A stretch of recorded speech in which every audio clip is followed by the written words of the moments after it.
பீகார் மாநிலத்தில் நடக்கக்கூடிய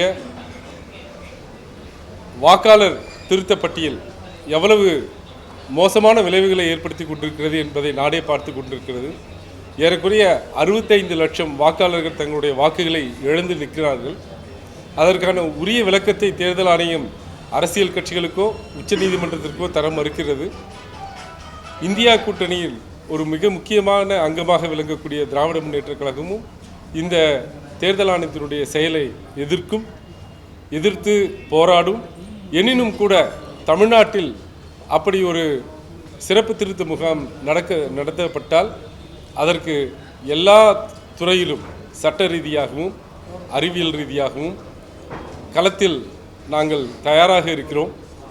எனவே இங்கே அதுபோன்று எந்த ஓட்டுகளையும் வாக்குகளையும் நீக்காமல் பார்த்து கொள்ள வேண்டியது திராவிட முன்னேற்றக் கழகத்தினுடைய கடமை என்று நினைக்கிறோம். அதை செய்வதற்கு நாங்கள் தயாராக இருக்கிறோம்.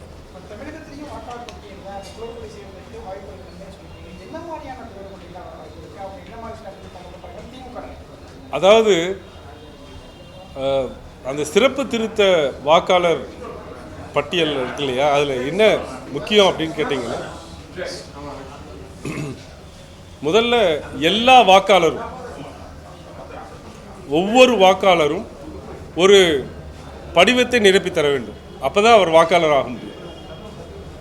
இரண்டாவது, உங்களுடைய பெயர் 2003 வாக்காளர் பட்டியலில் இருந்ததுன்னா நீங்கள் வெறும் படிவத்தை மட்டும் பூர்த்தி செய்து தந்தால் போதும். அவருடைய குழந்தைகள் அந்த வாக்காளர் பட்டியலுடைய எக்ஸ்ட்ராக்ட் எடுத்து படிவத்தை நிரப்பி தந்தால் போதும். அப்படி இல்லாதவர்கள் அனைவரும் இருப்பிடச் சான்றிதழையும் பிறப்பு சான்றிதழையும் தர வேண்டும். இது எத்தனை மக்கள்கிட்ட இருக்கும், எத்தனை சாதாரண மக்கள்கிட்ட இருக்கும், அடித்தட்டு மக்கள்கிட்ட இருக்கும் அப்படிங்கிறது மிகப்பெரிய கேள்வி. ஒன்று. இரண்டு, இறந்த வாக்காளர்களை நீக்குவது, இரட்டை பதிவு கொண்ட வாக்காளர்களை நீக்குவது, இடம்பெயர்ந்த வாக்காளர்களை நீக்குவது அப்படிங்கிறது நான் ஏற்கனவே சொன்ன மாதிரி பாகநிலை அலுவலர் BLO என்று சொல்லக்கூடிய அந்த அலுவலர் தான் போய் வீடு வீடாக பார்க்க போகிறார். அவர்கள் முறையாக அந்த பணியை செய்வதில்லை என்பதுதான் இந்திய கூட்டணியுடைய மிகப்பெரிய புகார். வீடு வீடாக சென்று யார் யார் இறந்திருக்கிறார்கள், யார் யார் இரட்டை பதிவு வாக்கு வைத்திருக்கிறார்கள் என்ற எனுமரேஷன் கணக்கீடை ஒழுங்காக எடுக்குவதில்லை. எனவேதான் இத்தனை லட்சம் வாக்காளர்கள் நீக்கப்பட்ட நிலையில் இருக்கிறார். இந்த பணி தமிழ்நாட்டில் நடக்கும்போது இது போன்ற முறைகேடுகள் நடக்கக்கூடாது. வீடு வீடாக சென்று பார்ப்பதென்றால் பாகநிலை அலுவலர் உண்மையிலேயே வீடு வீடாக செல்ல வேண்டும். அதற்கான கணக்கீடுகளை எடுக்க வேண்டும். கணக்கீடுகளை அரசியல் கட்சிகளுடைய அங்கீகரிக்கப்பட்ட அரசியல் கட்சிகளுடைய பாகநிலை முகவர்களுடன் பகிர்ந்து கொள்ள வேண்டும். அவர்களுடன் ஆலோசனை நடத்த வேண்டும். இதெல்லாம் நாங்கள் சொல்லலை, இதெல்லாம் தேர்தல் ஆணையத்தினுடைய கையேடில் இருக்கிறது. இந்த வழிமுறைகளை சரியாக பின்பற்ற வேண்டும். அப்படி பின்பற்றாமல் நடந்ததுதான் பீகார் வாக்காளர் திருத்த பட்டியல். அதுபோன்று தமிழகத்தில் நடந்துவிடக்கூடாது, நடக்கக்கூடாது என்பதுதான் எங்களுடைய கோரிக்கை.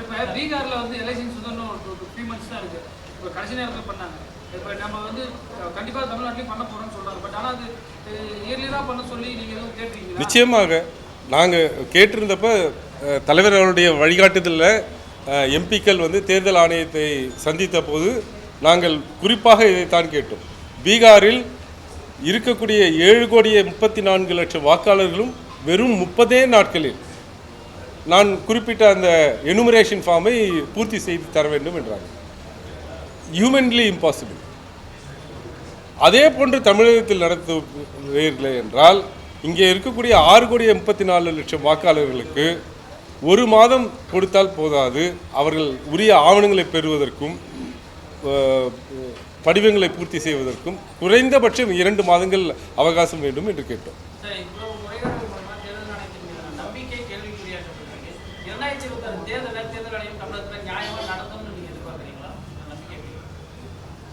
அது உண்மையிலேயே சந்தேகத்துக்குரியது தான்.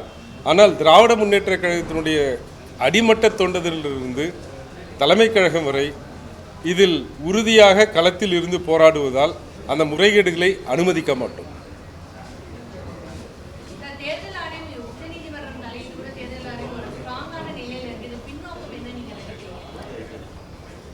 வரக்கூடிய எல்லா தேர்தலும் மனதில் வைத்து தான் அந்த ஸ்ட்ராங்கான ஒரு இது எடுக்கிறாங்க. எலக்ட்ரல் ரோல பியூரிஃபிகேஷனுக்கான ஒரு வழியா சொல்றாங்க. திராவிட முன்னேற்றக் கழகம் எப்போதுமே வாக்காளர் பட்டியல் சிறந்த முறையில் அமைக்கப்பட வேண்டும், உண்மையான வாக்காளர்களை சேர்த்திட வேண்டும், போலியான வாக்காளர்களை நீக்க வேண்டும், அது உண்மையான வாக்காளர் பட்டியலாக இருக்க வேண்டும் என்பதில் திராவிட முன்னேற்றக் கழகம் எப்போதும் அழுத்தம் திருத்தமாக தன்னுடைய வாதமாக தங்களுடைய கோரிக்கையாக வைத்துக்கொண்டே இருக்கிறோம். அது பிரச்சனை இல்லை. இறந்த வாக்காளர்களை நீக்க வேண்டும்ன்றதை நாங்களும் இப்போ கூட கேட்டிருக்கோம். அதே போல் இரட்டை பதிவு வாக்காளர்களை நீக்க வேண்டும்.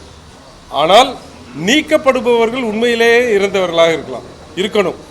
நேற்று கூட உச்சநீதிமன்றத்தில் ஒரு வழக்கறிஞர் பீகாரில் இறந்ததாக நீக்கப்பட்ட 2 வாக்காளர்களை உயிருடன் கொண்டு வந்து உச்சநீதிமன்றத்தில் நிறுத்தினார்.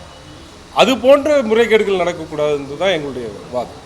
செய்திகளை உடனுக்குடன் தெரிந்து கொள்ள கீழ்கண்ட கேபிள் மற்றும் டிடிஹெச் நெட்வொர்க்குகளில் எம்நாடு செய்தி தொலைக்காட்சியை காணுங்கள். பாதகம் செய்பவரை கண்டால் நாம் பயம் கொள்ளலாகாது பாப்பா.